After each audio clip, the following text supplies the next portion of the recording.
Welcome to this explainer. Today, we're taking a focused, much deeper look into an absolutely vital area of our teaching practice. This is a breaking down lesson for Cambridge TKT Module 2, Unit 23, Consulting Reference Resources. Our goal today is to really go beyond the surface. We want to truly understand how these tools empower our lesson planning and, practically speaking, how to choose the right one every single time. Hello, future teachers. Welcome back to the Tower Languages TKT Academy. I'm glad you're here and ready to continue improving your teaching skills. In today's lesson, we're going to take a closer look at Unit 23, Consulting Reference Resources. Just to be clear, this is a breaking down session, which means it's designed to examine the topic in greater depth and really understand how these resources can support real, everyday lesson preparation. So, let's get started. Okay, let's dive into this. Here is our roadmap for the lesson. First, why reference resources matter. Second, breaking down key resources.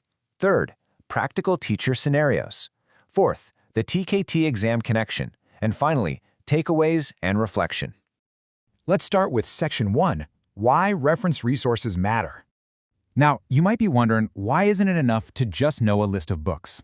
Well, simply knowing that a resource exists won't help you much when you're actually planning. You need a system. This brings us to the core foundational equation of this entire unit. Every single time you prepare a lesson, you really want to follow these 3 steps. First, identify the need. What information are you actually looking for? Second, identify the purpose. Why do you need it for this specific class? And third, choose the resource. Which specific tool matches that purpose? The specific information you need totally determines your purpose, and that purpose points you straight to the most appropriate resource. Moving on to Section 2, breaking down key resources. Let's categorize these logically, rather than just reading a list. Okay, check out this reference resource map. Notice how specific teacher needs directly map to functional purposes and then straight to specific tools. It's like a matching game. If your need is to check grammar form and use, you reach for a grammar book. If you're hunting for word meaning or vocabulary information, you consult a dictionary. Need some fresh new activities? You want teaching ideas, which means grabbing a teacher's resource book. Or, if you just need to understand the course book better, you check the teacher's book. Understanding this direct mapping is literally the secret to mastering this unit. Let's look a little closer at grammar books, because there's a really important distinction here that you'll definitely see on the TKT. We have grammar books for teachers and learner grammar books. A grammar book for teachers provides highly detailed, complex information about grammatical form and use. It's there to help you, the professional, prepare your explanations. But a learner grammar book? That's designed to present grammar simply and accessibly. So if you want to figure out how to explain a rule simply to your students, use the learner grammar book. If you need to deeply investigate the structure yourself to make sure you really get it, use the teacher's version. We see a very similar distinction with dictionaries. A bilingual dictionary gives information across 2 languages, like translating English to Spanish. It's fantastic for finding a corresponding word quickly. However, a monolingual dictionary, so English to English, is absolutely vital for investigating how a word is actually used in real English contexts. It gives you meaning, for sure, but also use, pronunciation, and collocations, those words that naturally just belong together. Both are incredibly useful tools, but they serve entirely different purposes in your lesson prep. Next up is the Language Awareness Book. Think of this as a resource designed specifically to help teachers develop their own understanding of how language works and how it can be taught. It might contain explanations, tasks, and comments for you to work through. The absolutely vital thing to remember here is that you use a language awareness book to improve your own professional knowledge, not to find fun classroom activities to hand out to your students. On the other hand, we have the L1 interference resource. Now, L1 stands for the learner's first language. As we know, differences between a student's native language and English often cause very specific, predictable errors. Teachers use an L1 interference resource during lesson planning to anticipate those exact possible learner difficulties. So while a language awareness book is all about the teacher's knowledge, an L1 interference resource is entirely focused on predicting the student's struggles.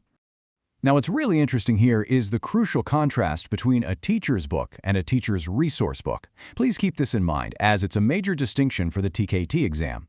The teacher's book is tied directly to your course book. It explains how to use the material in the syllabus, gives you answer keys, and suggests alternative procedures for the specific activities in that course book. But the teacher's resource book? That's completely independent.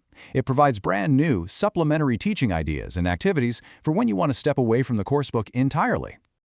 All right, Section 3, Practical Teacher Scenarios. Let's take all this theory and put it into practice. Imagine this scenario with me. A teacher is preparing a lesson on the present perfect, and they realize they need a brand new classroom activity. They definitely don't want to use the coursebook for this part. So, which resource should they choose? Well, following our logic from earlier, the specific need here is a completely new activity. Therefore, the teacher's resource book is the correct choice, rather than the teacher's book. Let's look at another one. A teacher wants to use a reading text right from the syllabus, but they need a different way to organize the activity for their specific class. Which resource is best here? Well, because the teacher is looking at existing coursebook material and simply seeking an alternative procedure, the teacher's book is the perfect reference. See how beautifully the specific need dictates the choice of resource? Section 4, the TKT exam connection. Let's make sure you don't fall for any traps on test day. Let's enthusiastically guide ourselves through these specific TKT traps so you are completely prepared. Trap 1. Do not think bilingual dictionaries are automatically bad. They aren't. They just have a very different purpose, finding information across two languages quickly. Trap 2. Remember that dictionaries do much more than just give meanings. They give form, use, examples, and collocations. Trap 3.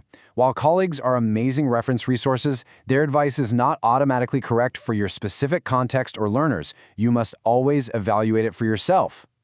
And finally, remember that a language awareness book is strictly for building teacher knowledge, not for anticipating learner errors. If you want learner errors, you need the L1 interference resource. So the crucial point here is understanding the difference between a resource itself and a skill. A dictionary provides information directly to the user, but dictionary skills refers to developing the learner's ability to find that information independently. The goal isn't just to have students randomly use a dictionary, it's to teach them how to use it effectively, so they become independent learners who don't always have to rely on you, the teacher. Section 5, Takeaways and Reflection. Let's wrap up with our final thoughts. Here are your 3 absolute, concrete rules to take away from today. Key idea 1. Always choose a resource based on your specific teaching purpose. Remember that flow, need to purpose to resource. Key idea 2. Clearly distinguish between coursebook support, which is the teacher's book, and new supplementary ideas, which is the teacher's resource book. Key idea 3. The TKT tests your ability to match practical classroom needs to the correct resource, not just your ability to memorize a list of book titles. Think about the last lesson you prepared. Which reference resource could have helped you improve that lesson, and why? Take a moment to really reflect on that. If you're preparing for the TKT exam and want to continue learning with us, subscribe to the Tower Languages channel so you don't miss the next lessons in the TKT Academy. And don't forget to visit courses.towerlanguages.com for additional teaching resources, lesson materials, and practice activities. The link is in the description below. Congratulations! You have just completed another important TKT lesson. Remember that passing the TKT exam is not about memorizing definitions. It's about understanding how teaching works in real classrooms and becoming a better English teacher. Remember, great teachers are made one lesson at a time. See you in the next lesson.